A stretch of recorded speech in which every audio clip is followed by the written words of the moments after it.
안녕하세요. 저는 현재 40대 초반의 직장인 여성이자 눈에 넣어도 아프지 않은 딸의 엄마기도 합니다.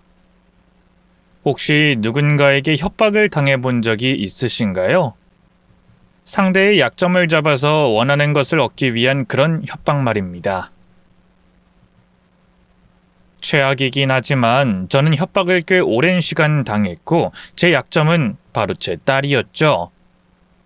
그리고 그 협박을 한 사람은 바로 시댁 식구들이었습니다.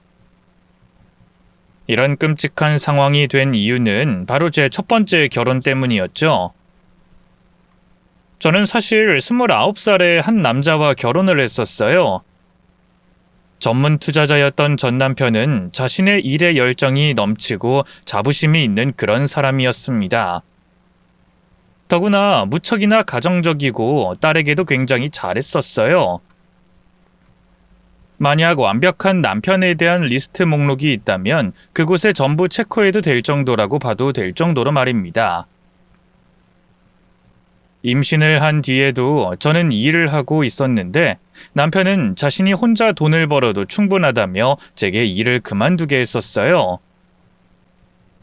부모에게 사랑받지 못하고 자랐던 남편이었기에 딸에게는 충분한 사랑을 느끼게 하고 싶다고 했죠.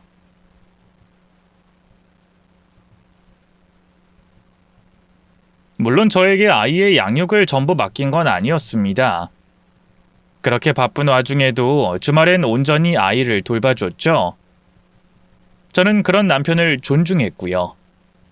하지만 단 3년 만에 남편의 실체가 드러나게 됐습니다. 그것도 남편에게 피해를 당한 사람들이 찾아오면서 말이죠. 화가 잔뜩 난 사람들은 저희 집 문을 부셔버릴 것처럼 두드렸고 제가 문을 연 순간 집 안으로 쏟아져 들어왔습니다. 그날 저는 도저히 믿을 수 없는 진실과 마주해야 했어요. 남편이 사기꾼이었다는 사실을 말이죠. 그간 제가 입고 먹고 생활했던 돈들은 모두 피해자들의 돈이었던 거였어요. 애초에 남편은 직장도 없었죠. 저 역시 사기 결혼을 당한 거였고요. 당연히 저는 그 일을 그냥 넘어가진 않았습니다. 제 앞에서 용서를 구하는 남편에게 따졌죠. 어떻게 그런 걸 속여? 당신이 그러고도 사람이야? 도대체 왜 그랬어? 아니 원래 그런 인간이었어? 투자? 수출? 도대체 사람들한테 무슨 짓을 저지른 거야? 말해! 정말 미안해. 처음엔 그냥 정말 생각이 없었어. 단순히 너한테 좀 잘 보이고 싶었던 것 뿐이었어. 정말이야. 근데 아영이 태어나고는 정말 뭐든 해보려고 했던 거야. 당신도 알잖아. 내가 아영이를 어떻게 생각하는지, 얼마나 소중하게 대했는지. 닥쳐. 너한테 진심이라곤 있긴 하니? 이 집안 꼴 좀 봐. 아영이도 놀라서 울기만 했고 사람들은 바닥에 침까지 뱉었어. 신발 신고 들어와서 집은 쑥대밭으로 만들었고 근데 나 그 사람들 이해가 돼. 평생 번 돈을 잃었어. 그런 돈으로 아영이랑 나 이제까지 먹고 살았던 걸 생각하면 지금도 토할 것 같다고. 그런 더러운 돈을 내 집에 들여? 넌 양심도 없니? 진심이야. 사람을 속인 건 미안해. 근데 진실은 그게 아니라니까? 진짜 투자를 했어. 그런데 일이 잘못되면서 약간 손해를 본 게 전부야. 당신한테 거짓말을 한 건 투자 회사에 다닌다는 게 전부고. 진짜 투자를 하다가 실패를 했다고 말하는 남편을 믿고 싶었습니다. 뭐든 해보려다가 실패했노라 생각하려고 했죠. 하지만 그게 아니었어요. 수법은 뉴스에서 보는 것과 크게 다르지 않더군요. 일단 외국에서 저렴하게 수입을 해 한국 회사의 물건을 독점 판매하기로 했다며 투자자를 끌어모았고 소액 투자를 하도록 유도했습니다. 적게는 10만 원부터 많아도 300만 원 이상은 받지 않는 시기였죠. 그리고 여러 명에게 빌린 돈으로 이자라며 돈을 꾸준히 지급을 했다고 해요. 10만 원을 투자한 사람은 다달이 5만 원이라는 돈을 몇 개월 동안 받은 거죠. 웃긴 건 투자를 받을 때도 고맙다, 꼭 돌려줄게 라는 식으로 말한 게 아니라 아주 뻔뻔하게 이번이 마지막이야. 아무리 친해도 더는 편히 봐줄 수 없어. 이번에 너는 못 받아줘. 라며 몇 줄을 넣어주지 않는 식으로 사람들을 가지고 놀기까지 했다더군요. 그러니 사람들은 더 애가 타서 나중에 자신의 차례가 왔을 때 더 큰 액수를 넣은 거였죠. 그렇게 몇 년 동안이나 피해자들의 돈을 돌려막기를 하다가 결국에 터진 거였습니다. 그런데도 제 앞에서 실수라며 다시 또 거짓말을 하니 제가 이혼을 선택한 건 당연했어요. 그제서야 남편은 울면서 말했죠. 사기 결혼이라고 소송을 해도 난 당신한테 할 말 없어. 당신한테 잘못한 게 맞으니까. 하지만 아영이는 안 돼. 아영이가 나중에 커서 알게 되면 그럼 난 아영이 아빠도 할 수 없게 되는 거잖아. 혼인 취소가 되면 법적으로도 아무것도 아닌 게 되잖아. 저는 어이가 없어서 물었습니다. 지금 당신은 그게 중요해? 그렇게 아영이가 소중하면 그런 행동을 하지 말았어야지. 알아. 나도 머리는 알고 있어. 하지만 배운 게 이것뿐이고 아영이 태어나니 마지막이라는 생각도 들었어. 정말이야. 이건 믿어줘. 내가 뭐든 할게. 무슨 수를 써서라도 잘못된 것도 바로 잡을게. 당신이 죽으라면 죽을게. 아영이한테만은 아빠로 남게 해주라. 사기꾼을 믿는다는 게 얼마나 어리석은 일인지 모르진 않았어요. 저를 속였고 들킨 후에도 오해라고 실수라고 했던 인간이었으니까 말이죠. 하지만 그런 최악의 범죄자였어도 아영이에겐 진심이었다는 걸 알긴 했습니다. 아영이는 임신 35주에 조산으로 태어났고 몸이 굉장히 약했어요. 아이가 자라면서 1년 동안은 매일이 긴장 상태일 정도였죠. 몸에 열이 오르기도 하면 아이를 들쳐업고 병원으로 향한 게 20번은 넘을 겁니다. 병원에 제가 있겠다고 해도 집에서 쉬지도 않고 휴게실에서 쪽잠을 자며 그 곁을 지켰을 정도였죠. 때문에 저는 고민 끝에 이혼은 하되 남편에게 조건을 하나 걸었습니다. 진짜 진심이면 벌 제대로 받고 사람들에게 피해금 모두 돌려줘. 그럼 믿어줄 테니까. 아이처럼 울던 남편은 제 바짓가랑이를 잡고 되묻더군요. 정말이야? 그럼 아영이한테는 말 안 할 거야? 응, 안 해. 혼인 취소 소송도 하지 않을 거고 이혼만 할 거야. 하지만 만약에 이것도 날 속인다면 그땐 아영이 2번 다신 못 볼 거야. 그래도 정말 할 수 있어? 할게. 뭐든 한다고 했잖아. 갚을게. 내가 무슨 수를 써서든 도의적으로 책임질게. 그래, 그건 내가 믿어볼게. 하지만 정말로 마지막이야. 나한테는 최악의 남편이었다고 해도 아영이한텐 부끄러운 아빠가 되진 말아주라. 알았어, 지켜봐. 아영이 위해서 다시 살아볼 테니까. 실제로 전 남편은 그 이후로 5년이 넘는 시간을 피해자들에게 돈을 갚기 위해서 살았습니다.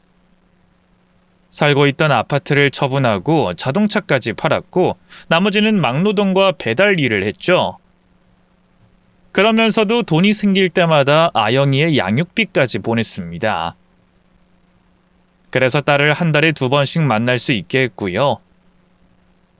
저는 전 남편을 용서하진 못했지만 아빠까지 잃게 하고 싶진 않은 마음이 컸습니다. 설령 추후에 딸이 사실을 알더라도 본인 스스로가 선택을 하게 하고 싶었죠. 부모라고 딸의 선택까지 대신해서는 안 된다는 생각을 했거든요. 그러다가 시간이 흘러 39살에 저는 고등학교 동창회에서 지금의 남편과 만나게 됐죠. 처음에는 집이 가까워서 그저 친구처럼 연락이 오갔고 제 모든 상황을 알고는 위로를 해주면서 자연스럽게 연인으로 발전했던 겁니다. 문제는 만나고 1년 정도 지났을 때 청혼을 받으면서였어요.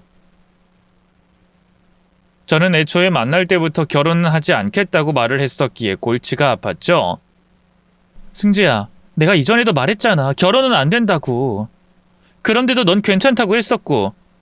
우리 그래서 연애한 거 아니야? 난 결혼이 아니라 재혼이야. 재혼으로 우리 딸한테 혼란 주기도 싫고 그냥 단순히 너 좋고 나 좋다고 끝날 문제가 아니라니까? 나도 가볍게 말하는 거 아니야. 하지만 난 정말로 너랑 결혼하고 싶어. 아영이도 내 딸처럼 잘 키우고 싶고. 네가 지난 결혼에서 상처를 받은 거 잘 알아. 그래서 더 내가 곁에 있고 싶었어. 내가 정말 잘할게. 답답하네. 넌 초혼이잖아. 현실적으로 우리가 결혼하는 건 말이 되지 않아. 그리고 승주 너 애들 별로 좋아하지도 않잖아. 초혼이 무슨 상관이 있어. 그리고 애들을 싫어하는 건 맞아. 하지만 아영이는 아니야. 참, 넌 속도 편하다. 너희 집에선 가만히 있을까? 재혼해 초등학생인 애까지 있는 여자한테 자기 아들 보낼 사람 없어. 더구나 전 남편까지 딸 본다고 들락거릴 텐데. 그거야 적당히 막으면. 저는 그 말에 발끈했죠. 그건 아니지. 그 인간이 최악인 건 맞아. 생각 같아서는 나도 안 보고 살면 좋겠어. 그래도 그 사람 아영이 아빠야. 그것까지 부정하면 안 되는 거지. 내가 그 인간 꼴 보기 싫다고 치워버리고 재혼한다고 모르는 척하는 건 딱 연애할 때까지. 하지만 결혼은 달라. 달라야 하고. 그 인간을 보기 싫다고 하는 건 내가 아니라 내 딸이 결정할 문제야. 난 이혼을 한 거야. 이혼은 부부 사이가 끝났다는 걸 말하는 거지. 자식과 부모 사이까지 끝낼 권리 없어. 알겠니? 그러자 승주는 미안한 듯 고개를 숙이며 말했습니다. 미안해. 내가 생각이 너무 앞섰어. 단순히 그 인간이 사기꾼이라. 그래. 우린 이런 차이가 있는 거야. 그래서 너랑 나랑은 결혼할 수 없는 거고. 결혼은 연애랑은 달라. 앞으로도 이해할 수 없는 것들도 많을 거고 난 하나하나 누굴 가르치면서 결혼 생활을 유지할 자신 없어. 아니야, 노력할게. 처음부터 잘할 순 없잖아. 나한테도 기회는 줘야지. 제가 걱정했던 것은 저와 그 사람의 차이도 있었지만 일단 승주는 가족에 대한 애착이 깊었다는 거였습니다. 어린 시절에 아버지가 일찍 돌아가시면서 어머니, 여동생과 어려운 시기를 함께 견뎠다고 들었어요. 그러면서 친구보다는 가족이 늘 우선이었고 때문에 늦은 나이임에도 결혼조차 하지 않았던 거죠.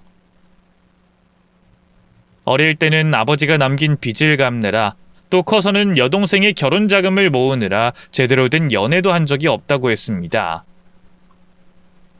심지어 한 번은 결혼을 하려고 했지만 가족들의 반대로 무산된 적도 있었다고 했죠.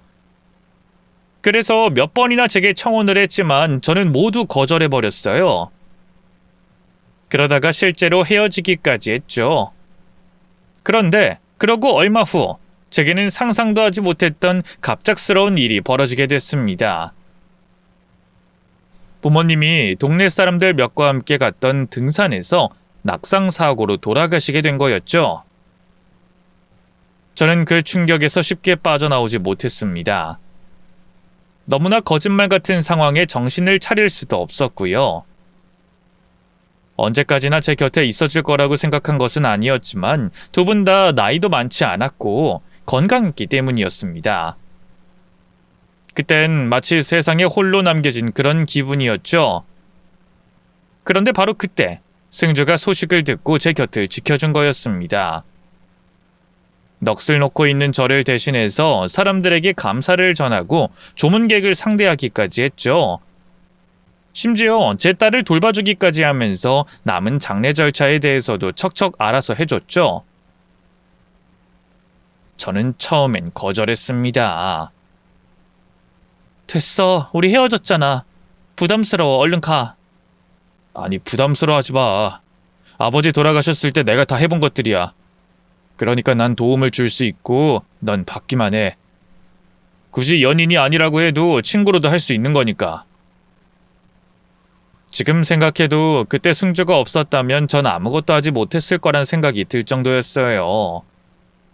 너무 고마웠고 아주 큰 힘이 됐죠. 결국 그 일을 계기로 다시 만나게 되었고 재혼을 결심했어요. 제가 힘들 때 그 곁에 있어준 사람을 놓치고 싶지 않았기 때문이었습니다. 설령 결혼을 반대하더라도 그 곁에 있어주겠다고 맹세했죠. 그런데 의외로 결혼은 큰 문제 없이 잘 진행되긴 했습니다. 누구 하나 축복은 해주진 않았지만 그렇다고 큰 반대도 하지 않았어요. 승주가 가족들에게 제 이전 결혼에 대한 이야기를 하며 설득을 했기에 전 남편이 딸을 만나는 것도 숨길 필요가 없었죠. 하지만 그건 제 인생 최대의 실수였습니다. 처음 제 과거에 대한 이야기를 한 걸 후회한 순간은 시누이가 저희 집에 오겠다고 하면서부터였죠. 시어머니와 시누이 그리고 남편은 원래 인천에 살고 있었습니다. 그런데 저희가 결혼하고 사정상 서울에 잠시 거주를 하게 되면서 시누이까지 들어오겠다고 한 거였죠. 다른 건 몰라도 저는 자신이 없었어요. 당시 시누이는 노량진 학원에 다니며 공무원 시험을 준비 중이었기 때문이었죠. 저는 직장을 다니고 있었고 돌봐야 할 딸도 있는데 시누이까지 챙기는 건 무리라고 생각을 했습니다. 뿐만 아니라 당시에 부모님이 유산으로 남긴 아파트 리모델링까지 하는 중이었고 리모델링이 끝나고 나면 그곳으로 들어갈 예정이었기 때문에 정신도 없었죠. 저는 그런 이유들을 설명하며 시어머니에게 거절 의사를 밝혔는데 시어머니는 단호했어요. 그래서 지금 싫다는 거니? 넌 거절도 참 쉽구나. 너한테 나도 배울 걸 그랬다. 그랬으면 초혼인 내 아들이 이렇게 흠 있는 여자랑 결혼을 하지도 않았을 텐데. 참 뻔뻔하고 당당해. 저는 당황했지만 최대한 좋게 말했습니다.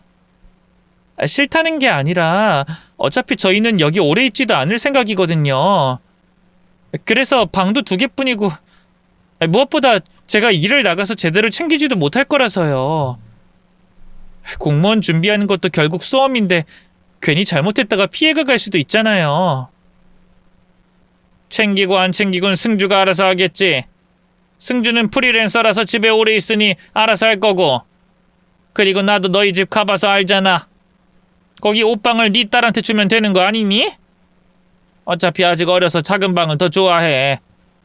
몸집도 작은데 굳이 그 큰 방을. 하지만 어머님, 이미 제 딸 방이라고 생각하고 책상도 넣어두고 했는데. 붙박이 가구도 아니고 그냥 빼면 되지. 뭐가 문제지? 난 도통 모르겠다. 가족이라는 게 뭐야? 서로 이해하고 배려하고 양보하는 게 가족 아니니? 승주같이 여동생이라면 끔찍해 하는데 넌 싫으니? 너도 나처럼 딸 가진 엄마니까 내 마음이 어떤지 충분히 알 줄 알았는데 참 이기적이네. 누가 평생 거기서 살겠다고 했니? 시험이 코앞이니 잠깐 맡아달라는 거지. 물론 그 마음은 잘 알지만 저는 자신이 없어서요. 시끄럽다. 한 번 더 거절하면 나도 그냥은 못 넘어가. 사기꾼인 애 친아빠, 네 전 남편이 신혼집에 들락거리는 것도 넘어가 줬더니 우리한테 이 정도로 선을 그을 필요가 있니? 우리 어느 정도는 서로 편히 봐주면서 그렇게 살았으면 한다. 내 말 무슨 뜻인지 알지? 결국 그렇게 시누이와 함께 살게 됐습니다. 허나 그건 시작에 불과했죠. 말이 공무원 준비생이지 사실상 시누이는 백수였어요. 당장 시험이 코앞이라는 말은 시누이가 기분이 불쾌할 때 방패처럼 쓰이기만 했죠. 저희 딸이 TV를 보고 있으면 시끄럽다고 소리를 지르는 용도였고 저와 남편이 늦은 시간에 맥주라도 한잔하고 있으면 시비를 걸어왔죠. 신혼이라고 좋아 죽네. 오빠 웃음소리가 들리니까 내가 공부에 집중을 못해. 좀 조용히 해. 승호가 오빠가 여기서 뭘 더 조용히 해. 그러지 말고 이어폰을 껴. 내가 왜? 이 집이 구려서 방음이 안 되는 걸 어쩌라고? 그럼 독서실 가는 건 어때? 오빠가 독서실 끊어줬잖아. 거기 24시간이니까. 싫다고! 냄새나는 사람 있어서 오래 못 있는다고 몇 번을 말해. 오빠 이제 결혼하니까 나는 안중에도 없는 거야? 내 말 무시해? 알았어. 그럼 조용히 할게. 최대한 조용히 해볼게. 덕분에 저희는 집에 있어도 편안하지 않았고 늘 살얼음판 위를 걷는 기분으로 살아야 했습니다. 또 그게 끝이 아니었어요. 시누이는 제 옷과 구두, 가방을 말없이 가지고 갔고 화장품은 훔쳤습니다. 제가 출근하면 제 속옷 서랍장까지 모두 열어서 구경하기까지 했죠. 몇 번을 참다가 결국엔 이야기를 했어요. 아가씨, 아무리 그래도 제 옷이랑 가방을 말없이 들고 나가시면 안 되잖아요. 제 사원증이 있는 가방까지 들고 가시고 서류가 USB에 담겨 있는데 제가 곤란했어요, 오늘. 곤란한 정도로 죽는 건 아니잖아요. 들어보니 별것도 아닌데 치사하게 그러기에요? 좀 빌려 입을 수도 있지. 원래 동생이랑 언니 사이는 이런 거 자주 한다고 들었어요. 그 정도도 못해요? 난 언니를 편안하게 생각하고 있는데 언니는 그렇지 않은가 봐요. 서운하네. 아가씨가 회사 일을 잘 몰라서 그런데 오늘 회의가 있었어요. 근데 제가 가지고 있던 자료가 그 안에 들어 있었고요. 근데 그걸 말도 없이 들고 가셨고 전화도 받지 않으셨잖아요. 그러니 그렇게 작은 문제는 아니었죠. 그래서 잘렸어요? 그건 아니지만 그럼 작은 문제 아닌가? 솔직히 내 입장엔 이것보다 사기꾼이 이 집에 들락거리는 게 더 큰 문제라고 생각해요. 무섭고 혹시나 우리한테 무슨 짓이라도 할까봐. 그래도 전 그걸로 크게 말하진 않잖아요. 그러니 언니도 이해를 해줘야죠. 신우이의 억지 논란에 점점 지쳤고 저는 강경하게 나가는 게 좋겠다고 판단했죠. 아가씨, 그래도 앞으로는 제 물건을 손대지 않으셨으면 좋겠어요. 고가의 제품이라서 저도 조심스럽게 들고 다니는데 안에 책이랑 물건 쑤셔 넣어서 찢어진 것도 너무 많잖아요. 그리고 지금 아가씨 목에 걸린 목걸이 저희 어머니가 남긴 유품이거든요. 선 넘지 말아주세요. 신우이는 제 말에 기분 나쁜 듯 들고 갔던 가방과 목에 걸었던 목걸이를 바닥에 던지더군요.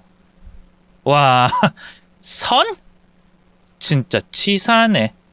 돈 잘 번다고 들었는데 거기다 부모님이 남긴 유산도 좀 있고 근데 이건 목걸이랑 가방 하나 사주지는 못할 망정 지금 구박해요? 나 백수라고? 그럼 난 뭐 구박 못할 줄 알아요?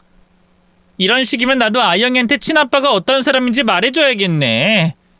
남들 등쳐먹은 사기꾼이다. 그런 피가 너한테도 섞였다. 아가씨, 지금 그걸 말이라고 해요? 네. 왜요? 뭐 제가 틀린 말 했어요? 아님, 모욕적이라고 생각해요? 근데 저도 방금 모욕적으로 느꼈거든요. 전 받은 만큼 돌려주는 그런 사람이에요. 그러니까 저 건드리지 마세요. 짜증나게 잔소리 또 하면 나도 그때 무슨 짓 할지 모르겠으니까. 처음 이런 일을 겪었을 때는 혼자 참고 넘겼습니다. 무엇보다 시댁 식구들 외에는 아무 문제가 없기도 했죠. 일찍 출근해서 늦게 퇴근해야 했던 저와는 달리 남편은 프리랜서였어요. 그렇다고 바쁘지 않았던 것은 아니었지만 시간 활용을 유동적으로 할 수 있었죠. 때문에 딸의 학교와 등교는 전적으로 남편이 도맡았고 서먹하기만 했던 사이도 점점 좋아지고 있는 시점이었습니다. 그러니 저는 최대한 분란을 만들지 않으려고 했던 거였죠. 문제는 제가 그렇게 넘긴 게 협박이 통했다고 판단을 했는지 시어머니와 시누이 둘 다 툭하면 그걸 걸고 넘어졌다는 겁니다. 용돈이 필요할 때도 원하는 게 있을 때도 말이죠. 언니, 저 40만 원 정도만 더 주세요. 이걸론 모자라요. 저번 주에 남편이 따로 용돈 챙겨줬고 저도 50만 원 드렸잖아요. 아가씨, 근데 거기서 더 달라는 게 이해가 되지 않네요. 학원비에 독서실비도 저희가 다 주고 있는데 필요하니까 달라고 하죠. 뭐 공무원 준비하는 백수는 돈도 쓰면 안 된다는 건가? 언니는 수백만 원 하는 가방도 턱턱 싸는데? 언니 돈 잘 벌잖아요. 오빠보다 더. 그래서 우리 엄마가 결혼도 겨우 허락했다고 들었는데 이 정도는 해야 되는 거 아닌가? 턱턱 사는 게 아니라 저도 살면서 하나씩 모은 거죠. 그리고 부모님한테 선물 받은 것도 있고요. 결혼하고는 한 번도 산 적 없다는 거 아시잖아요. 됐고요. 안 주시면 저 아영이한테 말할게요. 친아빠가 어떤 사람인지. 희대의 사기꾼이자 범죄자, 그런 피를 물려받은 게 아영이라는 것까지요. 그래도 될까요? 생각 같아서는 시누이고 시어머니고 그런 걸로 협박하는 인간들을 씹어먹어버리고 싶었습니다. 피곤해서 누웠다가도 협박하던 말투와 표정을 떠올리면 벌떡 일어날 정도였죠. 하지만 결국엔 그들이 원하는 걸 해주고 말았어요. 그땐 오로지 제 딸을 위해서였습니다. 영원히 비밀로 하려고 한 건 아니었지만 적어도 너무 어린 나이에 진실을 알릴 생각이 없었으니까요. 그런데 결국 우려했던 일이 터지고 말았죠. 이전과 다름없이 전 남편이 아영이를 만나기 위해서 저희 집을 찾아왔는데 아영이가 방으로 들어가서 나오질 않았습니다. 전 남편은 무척 당황했죠. 다시 좀 말해봐. 안 나온다니. 오늘 나랑 놀이동산 가기로 했어. 그래서 표도 미리 예매했단 말이야. 이틀 전만 해도 엄청 좋아했는데 혹시 몸이 안 좋은 건 아닌가? 아영이 머리에 열은 있어? 병원은 갔어? 내가 지금이라도 데리고 가도 되거든? 모르겠어. 열은 없는데 꼼짝도 하지 않으려고 하네. 혹시 무슨 실수했어? 내가 실수할 게 뭐가 있어. 알잖아. 내가 아영이한테 얼마나 잘하는지. 답답해. 이틀 전에 통화하고 문자까지 했을 때도 별 문제가 없었다고. 일단 오늘은 돌아가 봐. 날짜를 다시 정하든가 하자. 내가 물어볼게. 알았어. 혹시 물어보면 늦게라도 좋으니까 나한테 꼭 말해줘. 알았지? 꼭이야 꼭. 하지만 아영이는 끝내 입을 열지 않았고 그 사실을 알게 된 것은 제가 학교에 불려가면서였습니다. 아영이가 학교에서 친구들과 싸운 것은 물론이고 이상 행동까지 하고 있다고 우려해서 저와 상담을 잡은 거였죠. 이야기를 들어보니 가볍게 넘길 문제가 아니라 아영이와 진지하게 대화를 했고 그 이유를 알게 됐습니다. 제가 없는 사이에 시어머니와 시누이가 하는 말을 제 딸이 듣게 됐다고 하더군요. 친아빠가 사기꾼이라는 그 이야기를 말이죠. 아영이는 닭똥 같은 눈물을 뚝뚝 떨어뜨리며 물었습니다. 엄마는 도둑년이고 아빠는 사기꾼이래. 범죄자 가족이라고 그랬어. 화가 머리끝까지 났지만 전 차분하게 대답했어요. 잘 들어 아영아. 엄마가 도둑질은 한 적이 없어. 그건 약간 비유적으로 말을 한 거야. 당연히 진짜 도둑은 아니야. 도둑처럼 소중한 내 것을 가져갔다 그런 의미로 농담 삼아서 말을 하는 거란다. 알았니? 응. 그럼 사기꾼은 그것도 농담이야? 그건 사실이야. 아빠가 오래전에 그런 삶을 살았었어. 그런데 아영이 널 위해서 법적인 처벌 받았고 그리고 사람들에게 받았던 돈도 다 갚았어. 그건 엄마가 보증해. 당연히 나쁜 짓이고 용서받을 수 없을 수도 있어. 다른 사람들은 모두 아빠를 나쁜 사람이라고 생각할 순 있지. 하지만 적어도 자신의 잘못을 인정하고 용서받기 위해 최선을 다한 건 욕하면 안 되는 거라고 생각해. 또 아빠가 아영이를 위하는 마음은 진짜고. 물론 그것은 아영이가 판단할 부분이지만 그것까지 의심할 필요는 없다고 엄마는 생각해. 제가 말한 진실에 충격을 받았는지 아영이는 한동안 울음을 그치지 않았습니다. 그리고 저는 그 일로 결심하게 됐죠. 아무리 남편과 사이가 좋다고 하더라도 이 일은 해결을 해야 한다고 말입니다. 설령 이혼을 다시 하게 된다고 하더라도 말이죠. 그래서 저는 이제까지 말하지 않았던 것들을 남편에게 다 했고 결정을 내려달라고 했어요. 하지만 남편은 오히려 저를 설득했죠. 이제 리모델링 끝나가잖아. 어차피 서울 아니니 더는 머무르려고 하지도 않을 거야. 또 그 집엔 내 동생 못 오게 할게. 그럼 되잖아. 어머니가 집에 온다고 해도 못하게 할 거고. 늘 이런 식이었잖아. 피한다고 피할 수 있겠어? 어머님은 우리랑 같이 살았어? 아니잖아. 저 어린애를 상대로 나한테 협박을 했어. 그리고 결국 그런 습관 때문에 내 딸도 듣게 됐고. 지금 아영이가 받은 충격을 생각하면 이 정도로 말하는 걸 다행으로 알아. 제 말에 남편은 제 손을 잡고 애원했습니다. 진짜 그런 일 겪게 해서 미안해. 내가 아영이한테도 대신 사과할게. 하지만 우린 괜찮았잖아. 아니야? 비록 완벽하진 않아도 좋은 아빠가 되려고 노력도 했고 어머니랑 내 여동생 승옥이도 일부러 그런 건 아닐 거야. 워낙 없이 살아서 그 방식이 잘못된 거지. 알잖아. 우리 엄마는 혼자서는 아무것도 못하는 사람이고 내 동생도 경제관념이 없는 거. 그렇게 만든 게 당신 아니야? 알지. 근데 하루아침에 끝! 이렇게 할 순 없잖아. 조금만 더 기다려주자. 응? 난 확신이 없어. 이해를 하려고 해도 솔직히 잘 모르겠어. 왜 그렇게까지 하는 건지. 내가 말해볼게. 확실하고 단호하게 선 그을게. 나 믿어주라 제발. 우리끼리 살게 되면 이런 일 없을 거야. 어머니도 동생이 여기 있으니까 자주 오셨던 거고. 좋아. 이번엔 그렇게 해. 하지만 나도 더 이상은 못 참아. 알았어? 나한테 우선인 건 아영이야. 미안하지만 당신도 최우선이 될 순 없어. 알지? 응, 나도 알아. 그리고 그게 당연하다고 생각하고. 다행이라고 해야 할지 남편은 정말로 시댁 식구들에게 꽤 강경하게 나갔던 것 같습니다. 부모님이 남겨주신 아파트의 리모델링이 끝났을 때 솔직히 좀 걱정을 했거든요. 구축 아파트라서 별 기대를 하지 않았는데 정말 신축 못지않을 정도로 완벽하게 바뀌었던 겁니다. 그래서 시누이가 따라 들어오겠다고 할까봐 긴장했던 거였죠. 하지만 그런 일이 없었고 우린 그곳에 신혼가구도 하나둘 사들였습니다. 한동안 우울해하던 아영이 역시 기분이 많이 풀렸고요. 아영아, 아저씨랑 침대 보러 갈까? 아저씨가 이번 달에 바짝이라서 돈이 좀 여유가 있거든? 아영이가 가지고 싶은 침대랑 책상 아저씨가 다 해줄게. 어때? 진짜요? 그럼. 아영이는 보라색 좋아하지? 보라색으로 싹 다 해볼까? 그리고 아저씨 요리 잘하는 거 알지? 근데 또 하필이면 제빵 자격증도 있거든?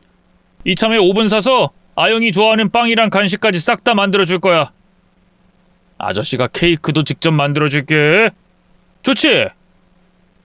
그럼 아저씨, 아니 새아빠, 저도 제빵 가르쳐주세요. 아빠한테도 선물하고 싶어서요. 그때 저도 곁에 있었기에 순간 남편이 상처를 받을까 걱정을 했는데 아니었습니다. 남편은 오히려 자신에게 새아빠라고 불러준 아영이를 안아주면서 눈물까지 보였죠. 얼마든지 새아빠가 다 가르쳐줄게. 그럼 당장 오븐 사러 가야겠다. 재료도 준비해서 다음 주에 아영이 아빠가 오는 날까지 쿠키 만들어보자. 연습은 미리 해야 하니까. 네, 고마워요 새아빠. 신기하게도 이사 후에는 정말 모든 게 완벽했습니다. 물론 이미 아영이가 아빠에 대해서 알게 된 것도 그 이유 중에 하나라고 생각은 했어요. 하지만 사실 그것 외에도 구박할 구실은 많았죠. 예를 들면 아영이 하나만 잘 키우겠다며 아이를 가지지 않기로 했다는 것도 있었고 남편이 대부분의 집안일을 도맡는 것도 시비를 걸 구실은 넘쳤습니다. 그러니 저는 나름 안심을 하고 있었어요. 이대로 쭉 함께 행복해질 수 있다고 믿었죠. 그러나 뜬금없이 집들이를 하겠다며 갑자기 시댁 식구들이 찾아온 순간 저는 놀라지 않을 수 없었습니다. 왜냐하면 시누이의 배가 볼록 튀어나와 있었기 때문이었죠. 처음에는 단순히 살이 찐 건가 싶었는데 저도 아이를 가져봤기 때문에 그 배 모양은 임신이라고 확신할 수밖에 없었어요. 더구나 제게 일부러 보여주려는 듯 배를 어루만지고 있었죠. 아가씨, 혹시 임신하셨어요? 제가 묻자 시누이는 씩 웃었습니다. 네, 그렇게 됐어요. 좋은 사람 만났거든요. 사업가예요. 학원을 운영하는 사람이고요. 시어머니는 뭐가 그렇게 좋은지 시누이의 머리를 쓰다듬으며 거들었죠. 나도 만나봤어. 아주 건실한 사업가더라고. 나이는 좀 있는 편이긴 해도 초혼이고. 그리고 일단 집안 자체가 좋더라고. 너랑은 다르게 흠잡을 곳이 없더구나. 우리 딸이 사람 보는 눈은 지 오빠보다는 훨씬 나으니까. 아이 낳고 2달 정도 후에 결혼식 진행하려고. 아, 축하드려요. 근데 승조 씨는 모르는 것 같은데. 모르지. 우리가 딱히 말을 안 했으니까. 어차피 우린 너한테 볼 일이 있고. 저요? 제가 왜? 다른 건 아니고 이 집 우리 딸이 살면 어떨까 해서. 전 당연히 말이 안 된다. 그게 무슨 말이냐 물었습니다. 그랬더니 신우이가 끼어들었어요. 제 남자친구, 아니 예비신랑이 이 근처에서 출퇴근하면 가깝다고 하더라고요. 여기 살펴보니까 주변에 초등학교, 중학교, 고등학교도 가깝고 아이 키우기엔 조건이 너무 좋아서요. 그래서 언니가 저한테 양보를 해달라는 거죠. 아니 아가씨, 저도 딸 키우잖아요. 그리고 무슨 양보를 해요? 무슨 화장실이라도 양보받는 사람처럼 가볍게 말할 부분도 아니고요. 제 말에 시어머니는 콧방귀를 끼셨죠. 또 이렇게 계산적으로 나올 줄 알았다. 막말로 아영이 네가 데리고 온 자식 아니니? 솔직히 내 손녀라고 하기에도 너무 컸고 차라리 갓난아이면 어떤 식으로라도 정이라도 붙여볼 텐데 다 큰 애를 데리고 와서 우리 식구들한테 강요할 부분은 아니라고 본다. 가족이 강요한다고 가족이 되니? 어쨌든 내 핏줄이 아닌 건 맞는데 제가 알아달라고 손녀로 받아달라는 거 아니잖아요. 어머님이나 아가씨한테 강요할 생각도 강요한 적도 없고요. 하지만 이건 좀 억지죠. 억지? 너 참 듣는 사람 기분 나쁘게 하는 재주가 있구나? 너도 알다시피 우리 승주 지 동생이라고 하면 자다가도 벌떡 일하는 그런 놈이야. 승옥이 결혼시키려고 돈 모으면서 연애도 안 하는 그런 녀석이라고. 그런데 너희가 이번에 그 돈까지 다 써서 이 집 인테리어하고 가구 들여놨잖니? 승주한테 이 사실 말하면 이 아파트라도 팔아서 어차피 우리 승옥이한테 다 줄 거다. 그러기 전에 좋은 그림으로 가면 좋겠다 싶어서 너한테 먼저 말하는 거고. 승주씨가 어떻게 이 아파트를 팔아요? 저희 부모님이 저에게 물려주신 유산인데 말이 그렇다는 거지. 어쨌든 승주가 가진 돈도 여기에 들어간 건 사실 아니니? 지분이 있다 이 말이야. 그리고 네 말처럼 정확히 네 집도 아닌데 부모 안 죽었으면 받지도 못했을 집 그냥 처음부터 없었다 생각하고 애 있는 신우한테 줘. 그럼 간단하지. 어머님, 내가 너한테 이런 말까진 하지 않으려고 했는데 이런 식이면 내 아들이랑 너 이혼시킬 거다. 귀하게 키운 내 아들 도둑년처럼 홀랑 가지고 갔으면서 이 정도 양보와 배려도 못한다면 우리도 다 생각이 있어. 우리가 울고불고 난리치면 결국 가족을 택할 테니까. 전에 구질구질 가난했던 여자친구도 우리가 싫다니까 결국 파혼까지 했던 게 내 아들이야. 자 어쩔래. 이번 부탁만 잘 들어주면 생각할 시간 이틀 줄 테니 알아서 결정해라. 여기에 신우이도 한마디 하고 일어났죠.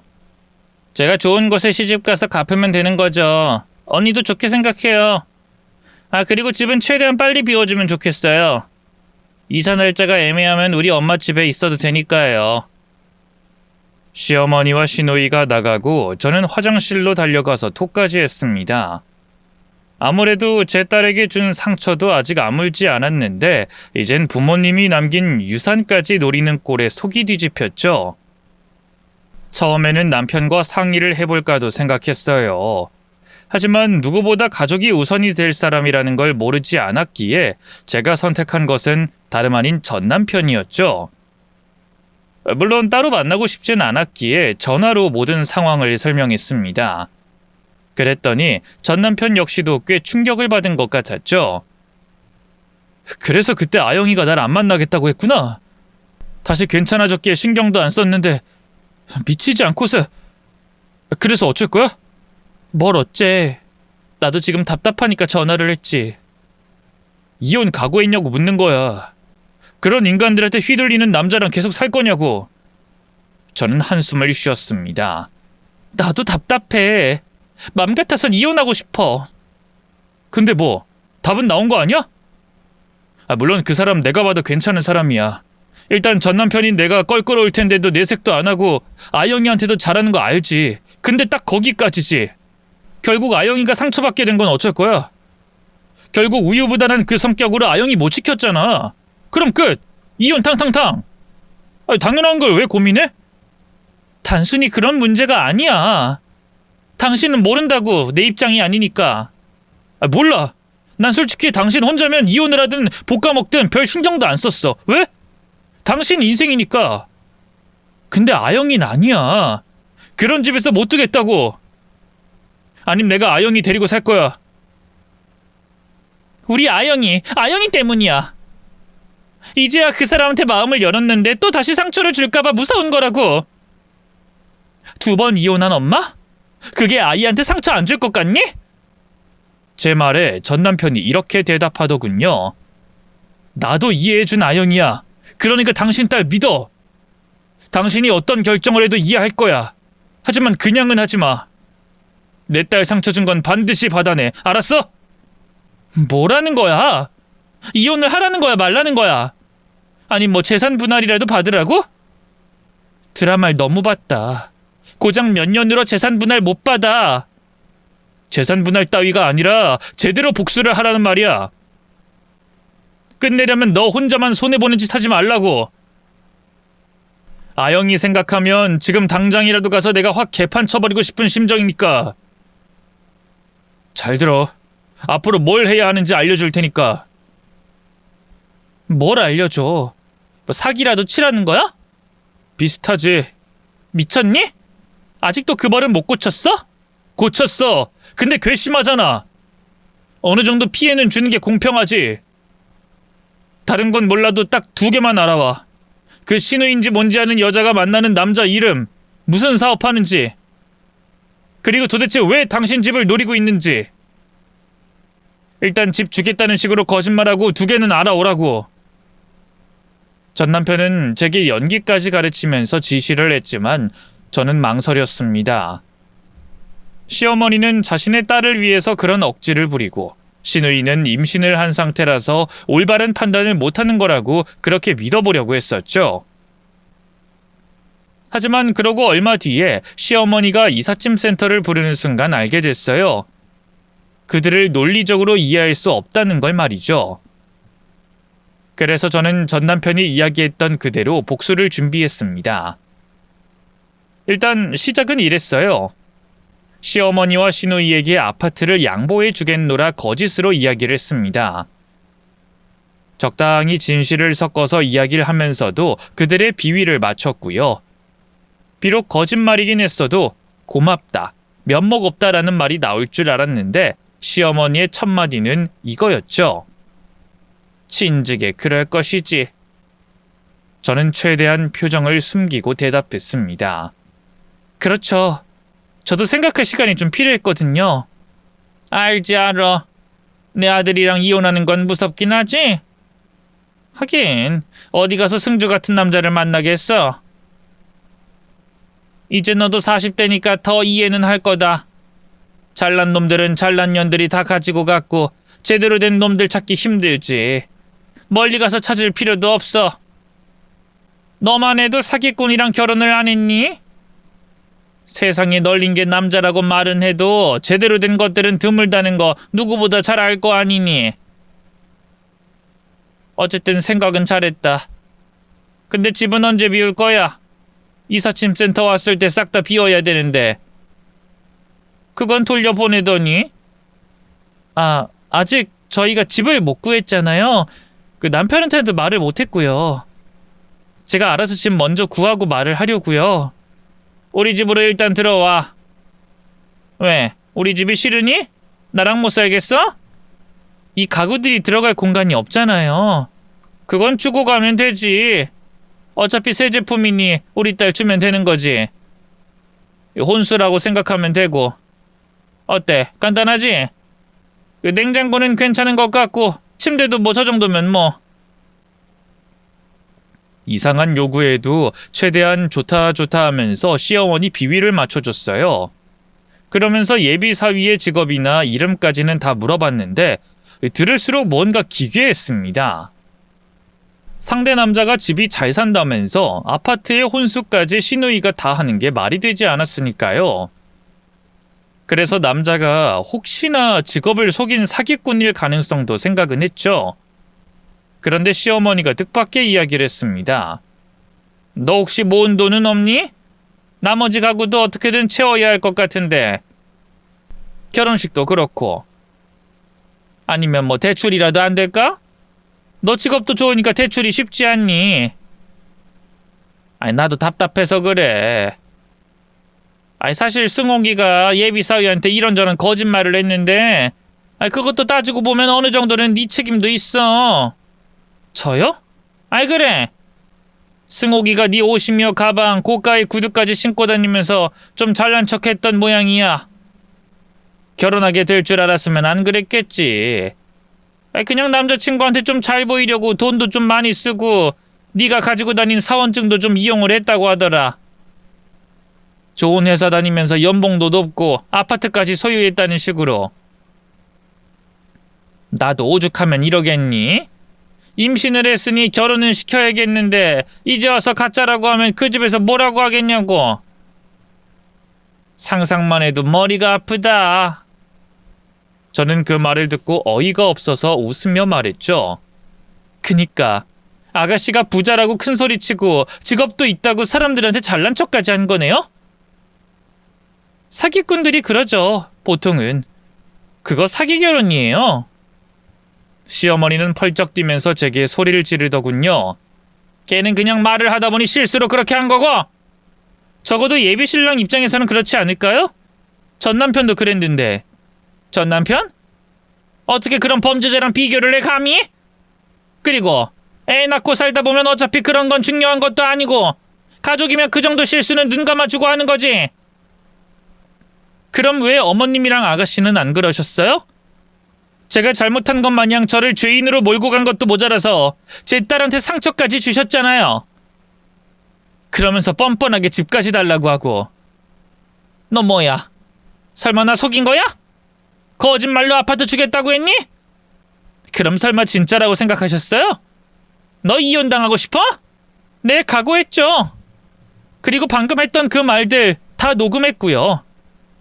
그 예비 신랑분한테도 전달을 할 계획입니다. 제가 이혼을 각오한 것처럼 누군가 속이려고 했으면 들킬 각오도 했죠. 그때까지 저는 전 남편과 계속 통화 상태였습니다. 그리고 전 남편은 그 남자 이름과 회사를 알고 바로 그쪽으로 향했고요. 그 뒤에는 정확히 모르지만 저와 시어머니 대화를 실시간으로 그 남자와 들었다고 했습니다. 제가 기억나지 않는 부분을 다소 생략해서 쓰긴 했지만 그 안에는 예비 신랑의 집안에 대한 험담은 물론이고 추후에 결혼하고 돈을 뜯어내겠다는 농담 섞인 말들도 있었는데 모두 듣게 된 거죠. 당연히 파혼은 확정이었습니다. 뒤늦게 그걸 알게 된 시누이는 난리가 났고 남편도 모든 걸 알게 됐죠. 저는 싸우기도 싫어서 이혼 서류를 남편에게 쥐어주고 딸과 함께 밖으로 나왔습니다. 하지만 전 남편은 제 복수에 불만을 토했죠. 내가 말했잖아. 그 허영심을 공격하라고. 내가 몇 번을 말했어. 어머님, 그런 집에 시집 보내려면 싹 다 각오를 새로 하셔야죠. 최대한 좋은 제품을 하셔야 아가씨 결혼 생활이 편해진다는 거 모르시겠어요? 나중에 그 남자가 갚아주겠죠. 이렇게 하라고.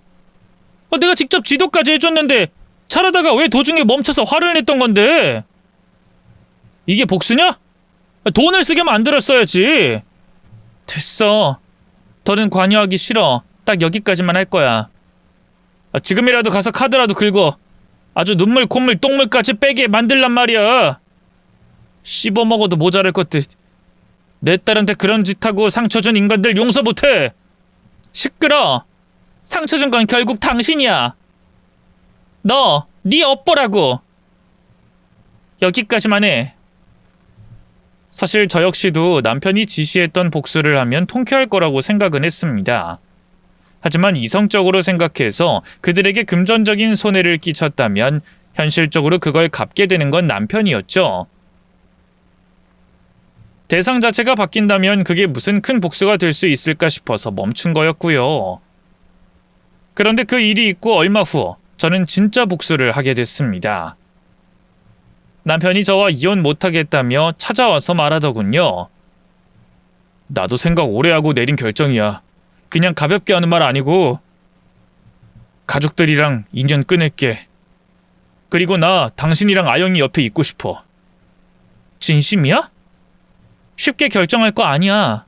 맞아. 나도 알고. 하지만 나도 쉽지 않았어. 그래서 이 정도면 최선을 다해서 내 가족들 돌봤다고 생각해. 동생 대학부터 공무원 준비까지 도왔고 어머니도 마찬가지고. 그리고 난 한 가정을 가지게 됐지. 언제까지 어머니랑 동생 때문에 우리 가정이 흔들리게 될 순 없어. 내 딸한테 2번은 상처 주기 싫고 누가 뭐라고 해도 이제 내 딸이야, 아영이. 남편은 제게 했던 말을 시어머니와 시누이 앞에서도 이야기를 했다고 했습니다. 시누이는 울고불고 자긴 이제 망했다며 난리를 쳤지만 눈 하나 깜빡하지 않았다고 했죠.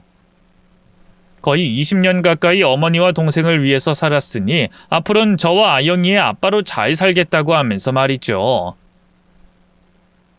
이에 급작스러운 남편의 선택 때문에 발등에 불이 떨어진 것은 시어머니와 시누이였습니다. 당장에 태어날 아이 때문이라도 의지할 곳이 필요했으니까요. 급기야 제게 와서 무릎까지 꿇고 싹싹 빌기 시작했죠. 언니, 저 이 몸으로 어떻게 살라고요? 언니 때문에 파혼까지 당했는데 오빠까지 저렇게 나오면 엄마랑 저 둘이서 못 살아요. 저는 백수고 우리 엄마는 일을 해본 적도 없단 말이에요. 언니도 책임 있잖아요. 저 좀 살려주세요. 그래, 세아가. 우리가 그간 미쳤어. 잘못했다. 그러니까 승주 마음 좀 돌려봐. 어떻게 부모랑 자식 사이에 인연을 끊을 수가 있니? 핏줄이라는 게 그런 게 아니잖아. 응? 저는 그런 두 사람을 당연히 받아주진 않았습니다. 시누이에게는 이렇게 말했죠. 전에 저한테 그러셨죠? 본인은 받은 만큼 돌려주는 사람이라고. 물론 그런 의미는 아니겠지만 그간 오빠한테 받은 거 돌려준다고 생각하고 그렇게 사세요. 누군가의 엄마가 되면 그때 제 기분도 고스란히 돌려받으시고요.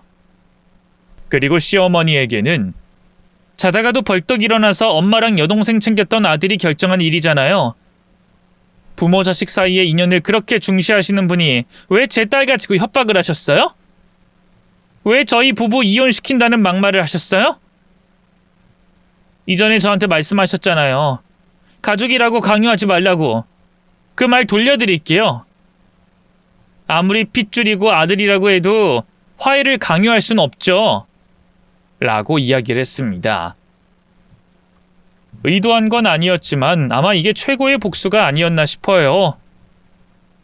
늘 자신들을 위해서라면 뭐든 내어주던 든든한 오빠와 아들을 빼앗았으니 말입니다. 최근에 소식을 듣기로는 시어머니는 파출부 일을 나가고 있고 시누이는 집에서 아이를 돌보면서 부업을 하고 있다고 하더군요. 조금 씁쓸하긴 하지만 돈을 벌고 누군가를 위해 온전히 쓰는 일이 얼마나 힘든 일인지 느꼈길 바라고 있습니다.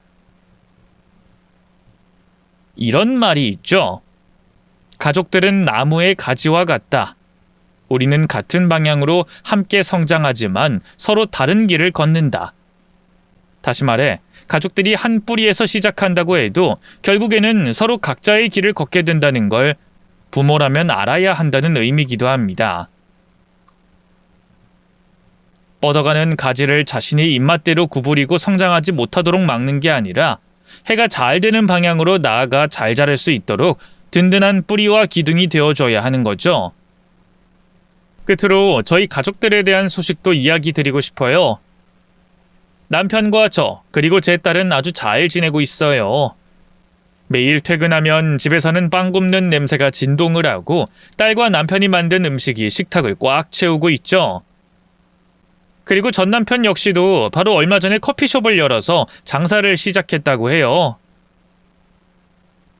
사기꾼이었던 사람이었지만 밤에는 배달, 낮에는 막노동까지 하며 결국 빚을 다 갚고 그렇게 새 출발을 하게 된 거였죠. 또 여전히 딸에게는 최고의 아빠로 그 역할도 게을리하지 않았어요. 아무리 바빠도 딸을 위해서 한 달에 2번은 온전히 시간을 쏟았습니다. 그래서인지 딸이 하루는 그런 말을 하더군요. 엄마, 난 아빠 복은 진짜 많은 것 같아. 아빠가 둘이라서 더 행복해. 아마도 나처럼 이렇게 사랑받고 자란 사람은 없을걸? 그 말을 듣는데 눈물이 났습니다. 말은 하지 않았지만 재혼을 하면서도 늘 긴장을 했고 딸에게는 못할 짓이라는 생각을 많이 했었거든요. 이 딸의 입장에서 저는 처음부터 엄마였겠지만 저 역시도 누군가의 딸이었다가 엄마가 된 초보 엄마니까 모르는 게 더 많았죠. 그런데 딸이 저를 이해했고 모든 걸 잘 받아줘서 너무 고마웠습니다. 아마도 딸은 아빠 복이 있고 저는 자식 복이 있는 그런 사람이 아닌가 싶네요. 앞으로도 이렇게 우리 세 식구 늘 행복한 일만 가득하면 좋겠습니다. 꽤 지루하셨을 텐데 제 이야기를 끝까지 들어주신 구독자분들에게도 행운만 가득하길, 그리고 뿌리 깊은 나무처럼 멋진 꽃을 피울 수 있는 가정이 되셨으면 좋겠네요. 감사합니다.